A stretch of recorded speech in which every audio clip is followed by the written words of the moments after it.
A while back, this channel covered Los Angeles' $30 billion infrastructure race in preparations for the World Cup and the 2028 Olympics. But what LA is building has nothing to do with stadiums or torch ceremonies. 10 days ago, a subway opened under Beverly Hills for the first time in the city's history. A housing ordinance went into effect on February 1st that could convert thousands of empty offices into homes. Old industrial warehouses in Vernon and Monterey Park are becoming AI data centers. And the LA River project this channel covered last year has moved from a master plan into active construction. This is the LA update. Last year, we covered the machines boring west under Wilshire Boulevard. The numbers were staggering. 9 miles, 3 sections, a subway that would eventually connect downtown Los Angeles to UCLA, 3 new underground stations. The Miracle Mile now has a subway. Beverly Hills, which spent 14 years filing lawsuits trying to stop this moment, now has a subway station. The travel time from Wilshire and La Cienega to Union Station, 21 minutes. By car, that same trip runs anywhere from 20 minutes to 90, depending on when you leave. The original timeline had this opening in 2023 at $8.2 billion. The final bill is approaching $10 billion, and the full line completes in late 2027. Sections 2 and 3, Beverly Hills, Century City, UCLA, are actively under construction, targeting spring and fall 2027. When the full line opens, it will connect downtown Los Angeles to the UCLA campus in a single, unbroken ride. The West Side, one of the most congested employment corridors in the country, connected to the transit network for the first time in the city's history. The stations are open, the trains are running. Above ground, a different kind of transformation is rewriting downtown's future, one that has nothing to do with transit. This one may matter more to ordinary Angelinos than the D-Line, the People Mover, and the Olympic venues combined. Picture this. Downtown Los Angeles has office buildings sitting 25% empty. A housing shortage severe enough that the state has mandated cities to produce hundreds of thousands of new units over the next decade. 2 enormous problems. One obvious solution that Los Angeles has been trying to unlock for years. On February 1st, 2026, it unlocked. The Adaptive Reuse Ordinance 2.0, the most significant zoning change in the city's recent history. The original 1999 version was narrow, pre-1974 buildings in specific downtown zones only. Limited geography, limited pipeline. It still created over 12,000 housing units in downtown LA and transformed a largely empty district into one of the most active residential neighborhoods in the city. The proof of concept was real. The 2026 version scales that proof of concept citywide. Any building at least 15 years old anywhere in Los Angeles is now eligible for conversion. Minimum unit size requirements gone. Streamlined approval replacing case-by-case permitting. The eligible pipeline went from a few hundred buildings in one district to potentially thousands of buildings across the entire city overnight. Senate Bill 79 sits alongside it, unlocking denser residential development near transit corridors across downtown LA. Film and television tax credits are simultaneously pulling creative economy businesses into spaces that financial firms have vacated. The 1999 ordinance proved the model works. The 2026 version asks whether it works at scale. That answer arrives over the next 5 years, building by building, across a city that has been talking about its housing shortage for decades. One more project from the original script has an update worth covering, and the update is significant. When this channel covered the LA River last year, the story was a master plan. 240 proposed projects, a 20-year vision. A promise that 51 miles of concrete flood channel could become a green public corridor through the center of the city. Promises are easy, construction is different. Here is the construction update.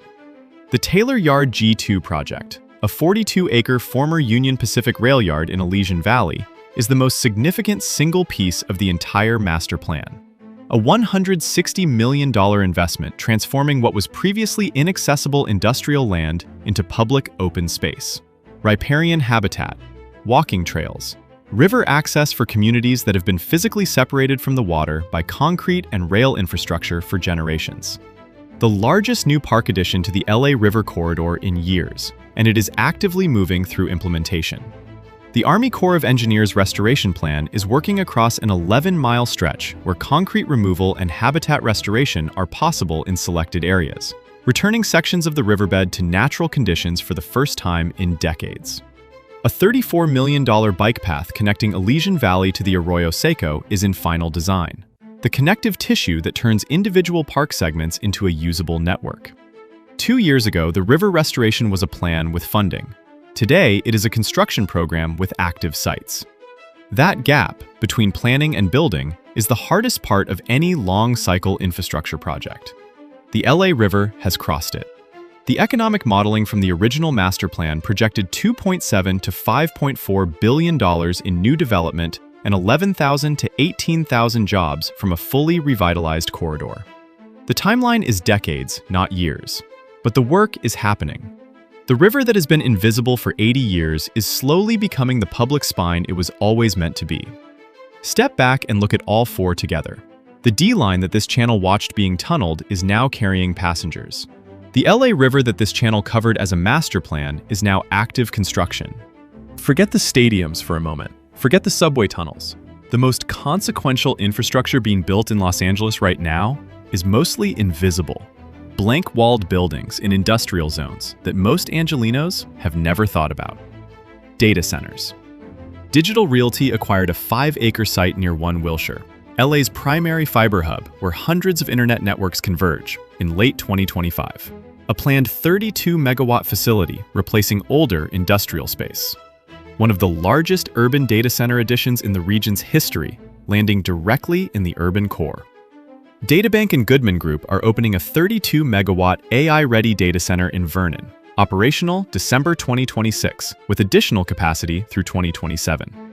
HMC Capital's Digico REIT is planning LAX1, a 56-megawatt facility on 15.8 acres in Monterey Park.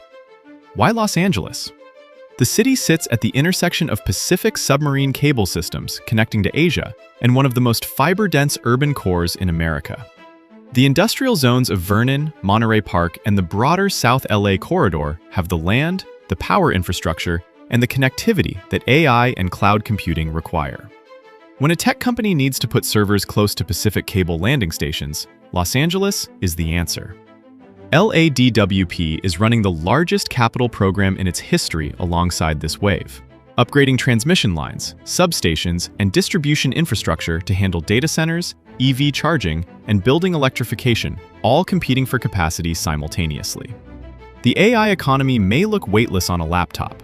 On the ground, it is land, substations, cooling systems, transmission lines, and sustained power demand, mostly in neighborhoods tourists never see. Los Angeles is not just hosting the AI economy, it is building the physical infrastructure it runs on. The Adaptive Reuse Ordinance 2.0 is converting the city's empty office inventory into a housing pipeline at a scale Los Angeles has never attempted. And an invisible AI infrastructure wave is turning industrial zones into the physical backbone of the next economy. None of these are stadium projects. None of them have a World Cup connection or an Olympic deadline. Which of these 4 updates changes your view of LA's future most? Drop your take in the comments. Thanks for tuning in. See you next week.